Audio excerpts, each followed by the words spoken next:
The ultimate योद्धा episode 1 अदृश्य शक्ति का आह्वान। गहरी रात, दूर से बादलों की गर्जन, हल्की मंदिर की घंटी, हवा में उफनती धूल। रात का तीसरा पहर था। अमरगढ़ की घाटियां कोहरे और सन्नाटे में डूबी थीं।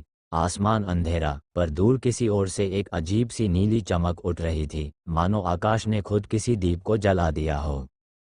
राजवीर खिड़की के पास खड़ा था, उसकी आंखें उस चमक पर जमी थीं। वही दिशा जहां 3 साल पहले उसके पिता गायब हुए थे। उसकी उंगलियां तलवार की बेजल को कसकर पकड़ रही थीं, वही तलवार जो उसके पिता की थी और जिसे समय ने शोक में लपेट रखा था। ग्रेटर दैन राजवीर धीमी कांपती हुई आवाज में बोला, फिर वही संकेत, ये कैसे? उसकी सांसें तेज थीं, कमरे का ताप भी जैसे ठंडा हो गया हो। कुछ पल में दीवार पर टंगा दीपक झिलमिलाया और पूरा घर हल्का सा हिल उठा। राजवीर ने देखा, नीली रोशनी ने एक रूप धारण किया, जैसे कोई परछाई मानो हाथ बढ़ा रही हो। बिजली की एक तेज कड़क, बाद में धीमा हृदय ताल, आवाज आई, स्पष्ट, गूंजती हुई, उस तरह की जो हड्डियों के भीतर तक ब्रह्मांड का आदेश पहुंचा दे। आवाज गूंजती है, समय पूरा हुआ है, वंशज जागो, अल्टीमेट योद्धा। राजवीर की आंखें चौड़ी हो गईं। उसने तलवार का हौला सा म्यान जोर से पकड़ा। ये शब्द, अल्टीमेट योद्धा, उसके कानों में ऐसे लगे जैसे पुराना घनिष्ठ वादा टूटा हो और अब उसे पुकारा जा रहा हो। ग्रेटर दैन राजवीर आवाज में कड़वाहट के साथ बोला, कौन, किसका वंशज? और फिर आवाज गायब हो गई। कमरे में सन्नाटा था, मगर उसके सीने के भीतर एक अज्ञात कंपन उठ बैठा था। राजवीर धीरे से बैठे। सामने रखी हुई खंडित तस्वीर पर उसकी नज़र ठहर गई। उसी तस्वीर में उसके पिता की मुस्कान थी, पर उस स्मृति पर अब समय की राख जम चुकी थी। उसका बचपन, पिता की बातें, और वो रात जब सब बदल गया, सब उसकी आंखों के सामने फिल्म की तरह चलने लगे। ग्रेटर दैन राजवीर दर्द भरी स्वर में बोला, पिता, आप जहां भी हैं, क्या ये आप ही हैं जो मुझे बुला रहे हैं? उसने तलवार के पेट पर हाथ रखा। धातु ठंडी थी, पर दिल में जो गर्माहट थी वह अजीब थी, जैसे तलवार ही किसी संदेश का वाहक हो। राजवीर ने याद किया कैसे पिता उसे जीत हार, अनुशासन और एक ऐसी कसम के बारे में पढ़ाते थे जो वंश को संभालती थी, पर जब पिता गायब हुए, सब कुछ रहस्यमय हो गया था। तभी बाहर से एक हल्की सी आवाज आई, दरवाजे पर दस्तक और नीचे गांव वालों की हलचल।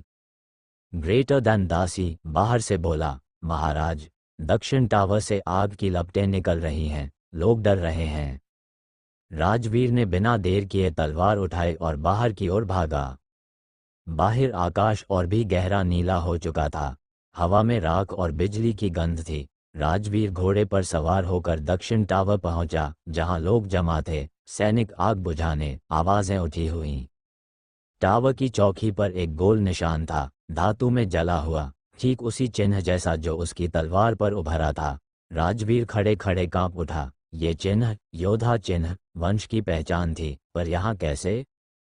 एक सैनिक दौड़ा आया, सांस फूलती हुई, और बोला, राजवीर जी, हमने एक अजनबी पकड़ा है, वही टावर के नीचे घूम रहा था, कुछ काला छिपा रहा था।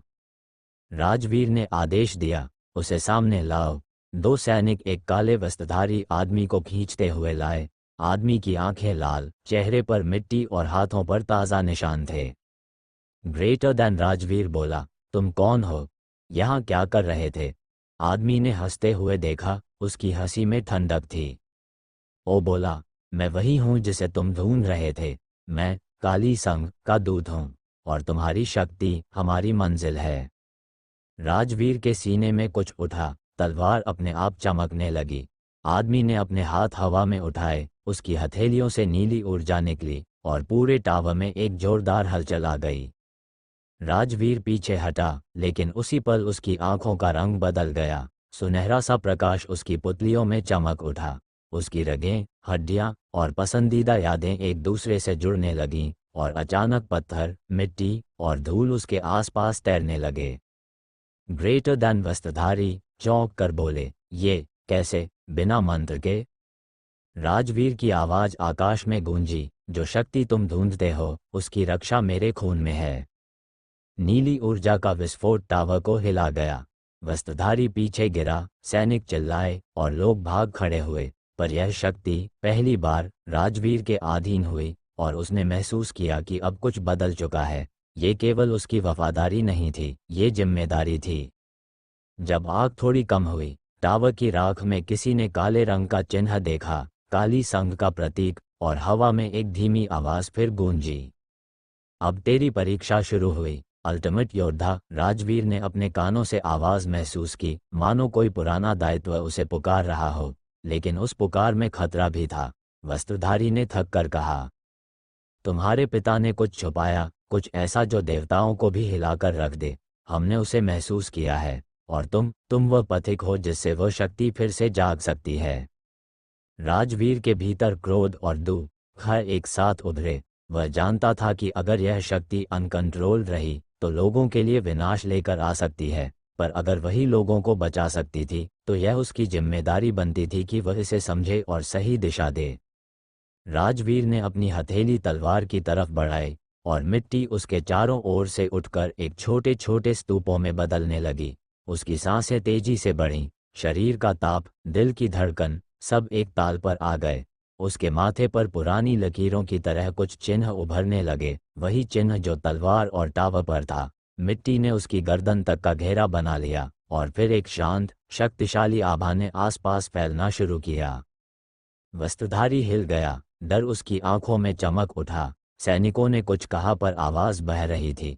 राजवीर ने प्रतिज्ञा की तरह कहा, अगर इस शक्ति से मेरे पिता जुड़े थे तो मैं उसे समझकर ही इसका उपयोग करूंगा, मैं किसी के हाथ नहीं आने दूंगा।